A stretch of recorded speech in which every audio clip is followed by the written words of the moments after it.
Welcome to another episode of Angel's Awesome Minds podcast powered by Angel's Awesome Books. Imagine a traffic cop standing right in the middle of a massive, 10-lane intersection in a busy city. Oh, wow.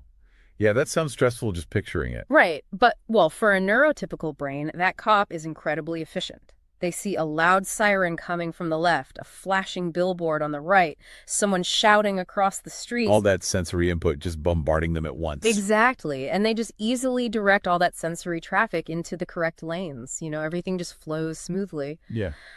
But when a child with autism or a child with developmental delays is in distress, it is as if that traffic cop has just, completely walked off the job. Left the intersection completely unmanaged. Yeah. Suddenly the lights, the sounds, the internal frustrations, they all just crash into each other in this massive multi-car pileup.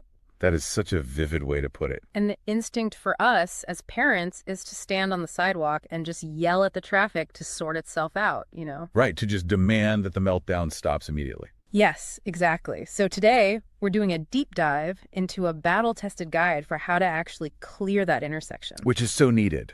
Because that multi-car pileup, that is the daily reality for so many families. You really is. And the exhaustion of trying to manage it, it's profound. So our mission today is highly focused. We are providing a really practical conversational guide to replacing those intense manifestations of that sensory crash. The really scary stuff. Yeah, specifically aggression and self-harm. We want to replace those with actual communication and regulation strategies. And we have a remarkable roadmap for this today. We're pulling directly from The Parent's Guide to Supporting Children with Autism and Challenging Behaviors by Angelique Marshall. A fantastic resource. It really is. And what makes this source particularly vital is her background.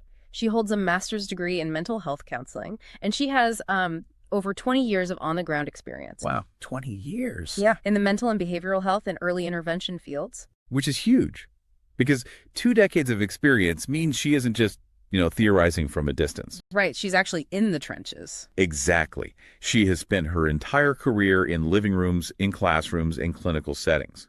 She develops individualized developmental behavior assessments and applied behavior analysis, or ABA programs.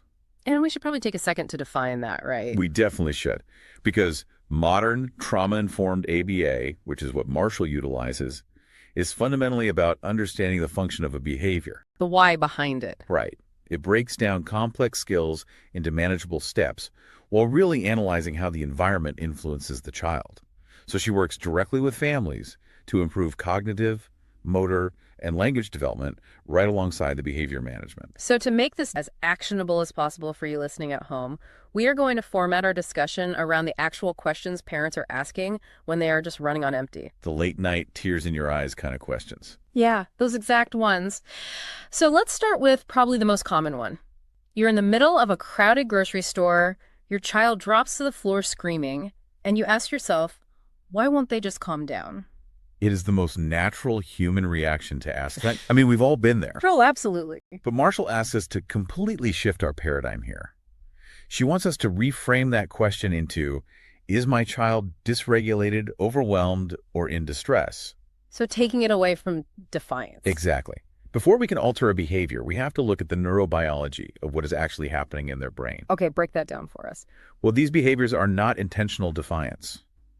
When a child with autism experiences demands that exceed their current ability to cope, their amygdala, which is the brain's primitive alarm system, it detects a massive threat. So the amygdala essentially hits the panic button. It hits the panic button hard. Yep. And when it does, it actively hijacks the prefrontal cortex. And the prefrontal cortex is the logical part, right? Right. It's the part of the brain responsible for logic, for reasoning, and emotional regulation. Yeah. So when parents ask, why won't they just listen and calm down? They literally can't. No. The neurological answer is that the learning and logic center of their brain is literally offline. Wow. That makes so much sense. Attempting to lecture a child in that state is kind of like trying to install a software update on a computer that has been completely unplugged from the wall. That's a perfect analogy. The hardware just isn't receiving the signal. Right.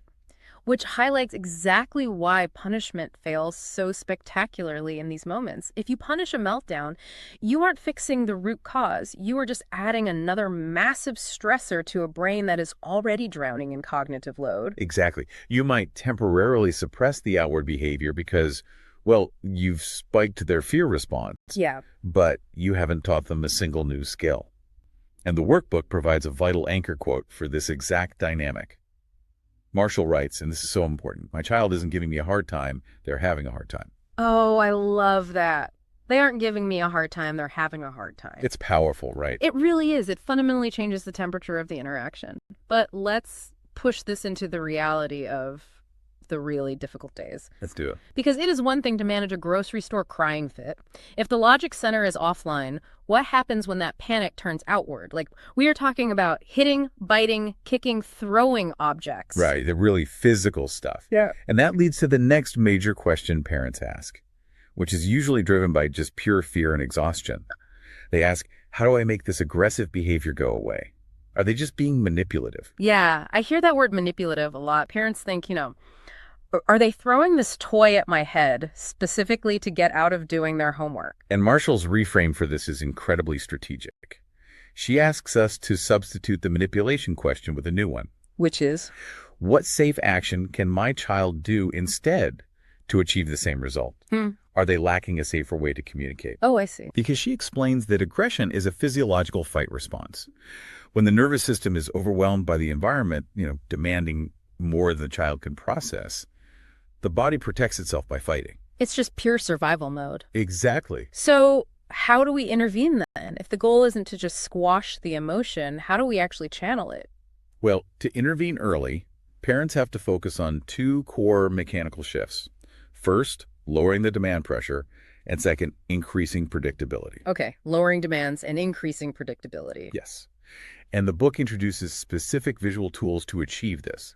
One of the primary tools is the emotion chart. Oh, like a chart with faces on it. Right, where the child can physically point to a face representing how big their feeling is. I want to dig into the mechanics of why visual tools work so well when verbal instructions just fail. Because during a meltdown, auditory processing is often one of the very first systems to get scrambled. It just shuts down. Yeah. So a parent yelling, "Use your words, tell me why you're mad," that just sounds like chaotic noise to an overwhelmed child. It's just static. That auditory processing deficit is a massive hurdle during a crisis. Yeah. But visual processing operates on a completely different, often way more resilient neural pathway. Oh, interesting. So when you hand a child an emotion chart and you say, "Mad is okay, hands stay safe," you are giving them a tangible, physical vehicle for the anger. One that doesn't require the high cognitive load of forming a sentence. Exactly. You're bypassing the broken auditory system. That is brilliant. And the book also pairs this with something called the first, then board, right? Which visually shows a sequence. Like first we do this task, then we get this preferred activity. Yes. The first, then board tackles that second concept we mentioned, predictability. Right. Because Marshall notes that a massive trigger for aggression is the panic of, this will never end. Because time is such an abstract concept for kids. Exactly. If a child thinks a stressful demand, like sitting at the dinner table, is going to last for eternity, their fight response is going to engage to help them escape it. I'd probably fight to escape an eternity at the dinner table, too.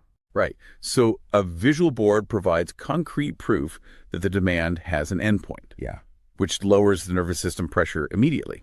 I love the theory behind the first, then board. But let's talk about the messy reality for a second. Sure. What if you missed the early intervention window?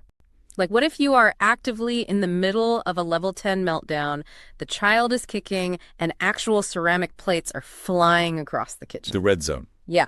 You can't just casually hold up a laminated board while dodging projectiles.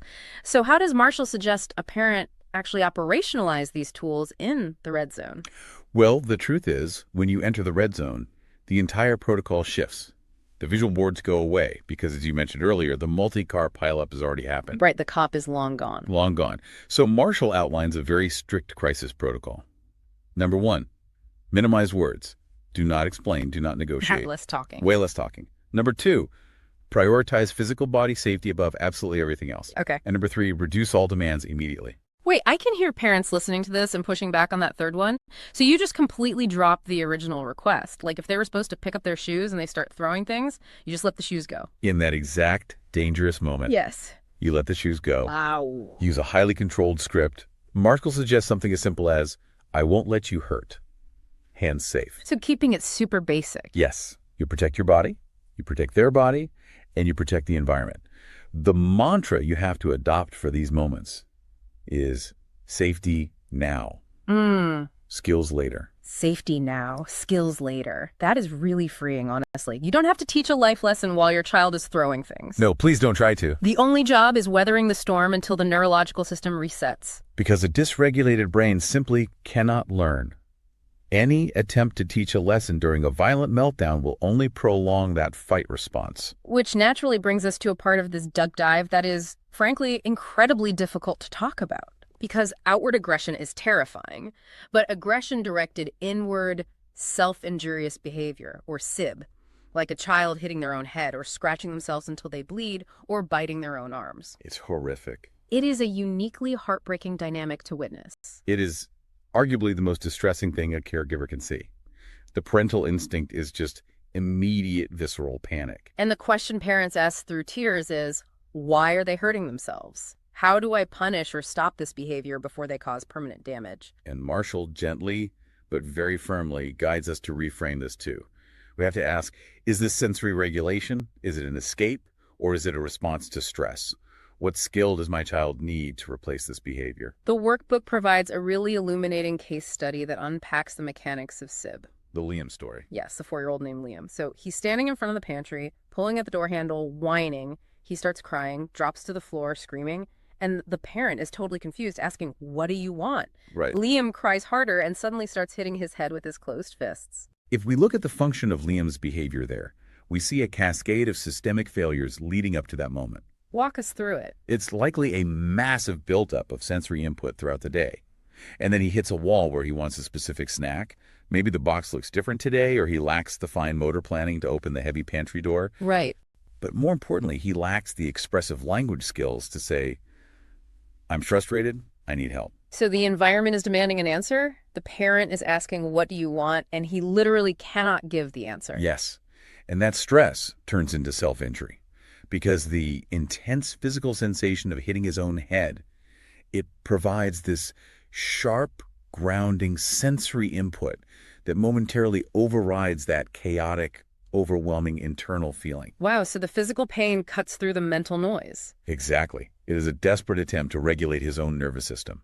Marshall emphasizes that SIB escalates very rapidly, making early intervention so critical. You have to step in at the pantry door handle phase, not the hitting the floor phase. And the book introduces 2 major visual tools to intervene in this specific cycle, right? The break card and the help card. Yes, the lifesavers. So the idea is that handing a child these tools, or teaching them to hand the tools to you, creates a safe, immediate escape from distress. But let me challenge this for a second. Go for it. Because this is where a lot of traditional parenting advice really clashes with autism support. If Liam is getting agitated because a task is too hard and we hand him a break card, well, aren't we just conditioning him to melt down? I hear that all the time. Right, like aren't we letting him avoid doing the things he needs to do and thereby rewarding the bad behavior? It's a very common concern. But it relies on a complete misunderstanding of behavioral science. We have to separate the concept of rewarding bad behavior from validating a neurological limit. Validating a neurological limit. Exactly.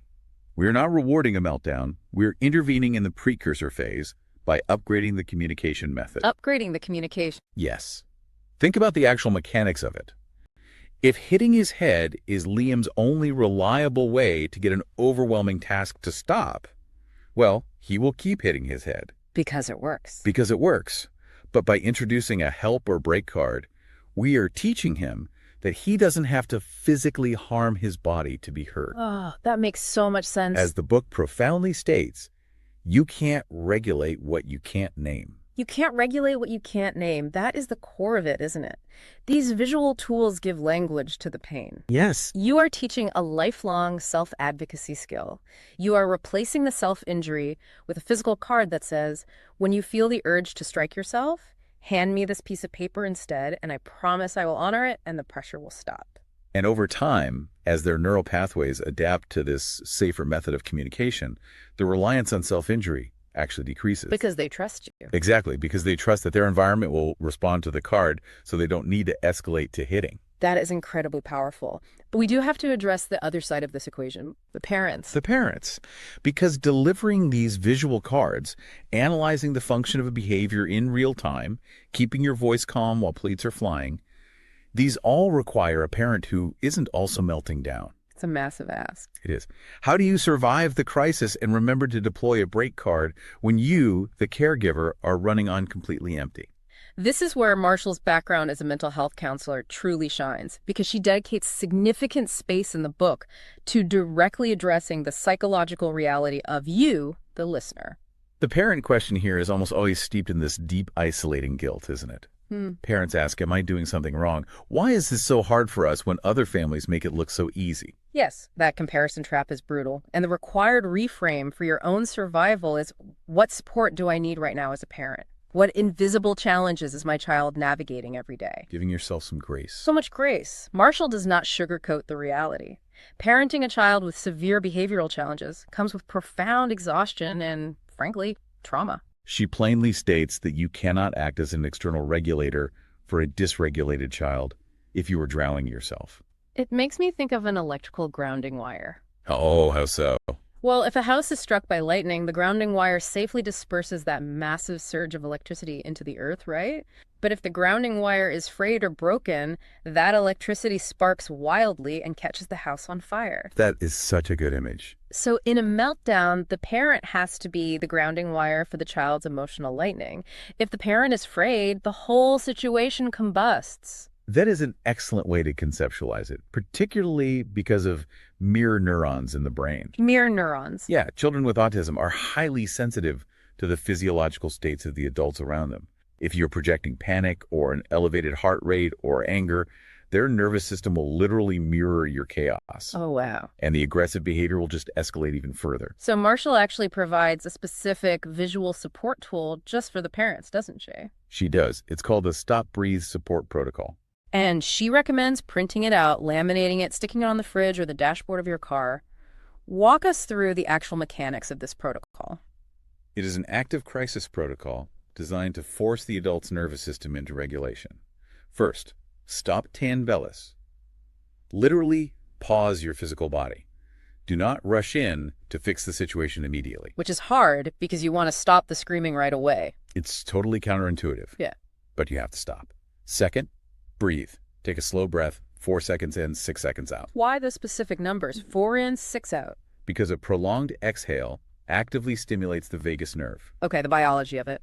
Exactly. It sends a biological signal to your own brain that you are not in mortal danger, which actively lowers your heart rate. Wow. Once your physiology is calmer, you move to the third step, support, where you focus purely on safety first. So it's stop, breathe, support. And Marshall reminds us of a golden rule here, which I just love. A calm body learns, a stressed body survives. And that applies to the adult just as much as the child. If you, the adult, are dysregulated, your brain is in survival mode too. So no teaching happens. None.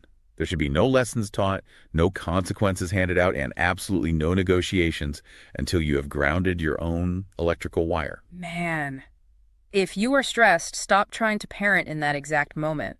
Give yourself permission to just survive it safely. That is the biggest takeaway for the caregivers. Let's bring all of this together. We've covered a massive paradigm shift today. The foundational takeaway, the mechanism we want driving every single interaction, is that behavior is communication.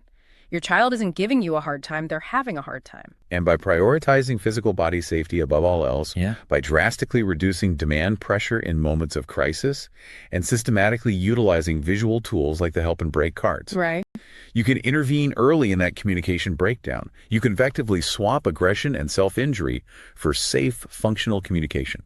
It is entirely possible to learn this new language with your child, but you need the right tools. If you are listening to this and thinking, I need these strategies in my house today, we strongly urge you to get your hands on these specific visual schedules and the actionable frameworks we discussed. You really won't regret it. You can do that by purchasing The Parent's Guide to Supporting Children with Autism and Challenging Behaviors by Angelique Marshall. It is an indispensable, battle-tested resource for families in the trenches. You can find the workbook and explore her augmented reality children's books, which actually help bridge these concepts for the kids themselves, by visiting her website at angels-awesomebooks.com. That's a great resource. Yeah. Again, that's angels-awesomebooks.com. You know, before we close out, I want to leave you, the listener, with one final thought from the text to mull over. Let's hear it.